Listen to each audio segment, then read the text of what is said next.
I just think riding a motorcycle around in the 50s had to be such a wild experience of no safety laws. It would just feel so free and lawless. I think it would just be a blast to ride around daily. All right, daily driver, Daily Alex? driver. Daily driver.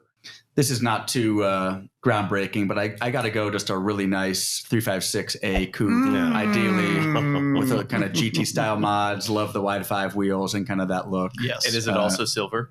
And yeah, I know this is right Any over color home you plate for want. Randy. Any color you want. The car that really spoke to me was, you'll recall, lot number 10,000, which was a GS 4-cam Carrera coupe, which we didn't sell, but which was kind of one of the first heavy Porsches we had ever listed. And that car spoke to me. But sorry going first. I had to steal that. That's a great one. Love a it. very good one. Just a little 4-cam daily driver, like that's normal. There was probably some period of time where that was normal, like early 60s, maybe late 60s. Totally. Until all the engines broke, all the cranks broke and bearings and all the problems they had. Yeah, totally. I think this was on my list for daily driver or even sports car. And I was thinking of a European model, which I think is the predecessor to the Continental. That was in 56 or is the successor to the Continental, I think. European, yeah. 56. Continental was first and then it got right. banned and then they did because of Ford and then they went to European, Then right? They called it European. Yeah, which was something I didn't know about till relatively Only recently. here. They didn't do that. Yes, correct. And has the script on the front fender, which I love. But that's just a pushrod car. Boring. Great pick, Howard. Randy, daily driver. So you're going 4-cam on your daily. No, I don't need the 4-cam for the daily. Okay. Just a nice pushrod is okay. All right, great. Hey, coupe. Thank Okay. you. It's the 2-liter Please and thank GTI you. of the 356 lineup. You and Zach could share a Furman mechanic. All right, Randy, daily. Daily 1956. 1956. Gullwing.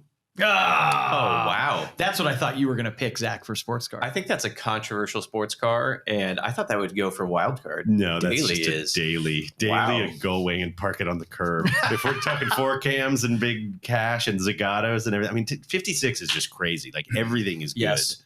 So, and that's a remarkable car, and it's absurd to drive it daily, but I bet somebody did. People definitely did. Somebody do that? Of course they did. Uhlenhott daily drove the Uhlenhott coupe. Yeah, that's a legend. But like for a month or like how long you got to drive it daily? But anyway, I think Gullwings are fabulous and I want one. And in 55, 56, there was no better car to be a hotshot in. I mean, if you just imagine, none of us were alive then, obviously, but that thing just looked like a flying saucer going down the road relative to everything else driving around. So totally extra kudos to that.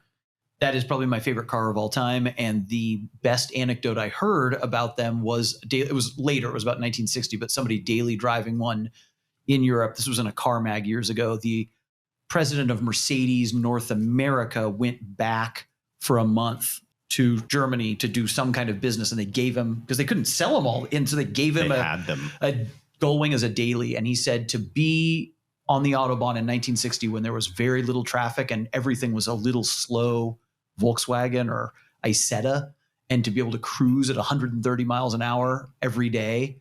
He's like, you can't, it's an unrepeatable phenomenon and scenario. And I cemented the love for it was so far ahead of its time, so capable in period. Amazing. And when you're cruising around the parking lot with the Gullwing door open, you're not trying to look cool. You're just trying to cool off. Those things get so oppressively hot. So daily driver for spring and fall, not for summer. And leaning out to see the curb in front of you with all that hood. Okay, my turn. There's a lot of sports cars on the table here, but I don't think I could daily drive an open, just a wide open car. So I have to pick my favorite coupe that I still got here. And so I'm going to go with an Aston DB24 as my daily driver. I love those cars. That's fitting for you. It's more practical than a Gullwing. Yeah, I don't want to blow up the spot. There's a couple roadsters that I would really like, but I'm a pale dude and I can't be out in the open and I need a little bit better weather protection for my daily. And I think that would be stately and fun, plenty of power. Pretty cool car for 56. There's a certain noblesse oblige in the DB2, Alex, which really speaks to you. Cigs and scotch and, good leather smells. And it would be great. You would feel like a boss, especially in the United States, in a DB24 in 56. Man, another one that I thought would show up on Randy's list in some capacity. Might later on. There's still time. Could also change. You saw me, I think, a couple of weeks ago. I was just like, last second changing this out. But no, this is the right call. I've been agonizing over a few others that I think will probably not end up being a wild card choice. So there's definitely a huge list of honorable mentions that we need to go over here when we're done. But Zach, daily. Okay, my daily is actually a rider. His picks are so good. Ooh, okay. I went with a 56 BMW R60. You could also get an R50 that year, but I want the extra power from There you go. the extra 100 cc's. I just think riding a motorcycle around in the 50s had to be such a wild experience of no safety laws. It would just feel so free and lawless. You'd probably Deaf, no helmet. for sure, and all the cars, so much metal hitting you on impact. Like it's not great, but I'm sure you could split lanes in all 50 states and ride right to the bar, ride home with a cigarette in your mouth. 100%. Yeah, a cool intersection of freedom riding that bike around and the romanticism of the period. I think it would just be a blast to ride around daily.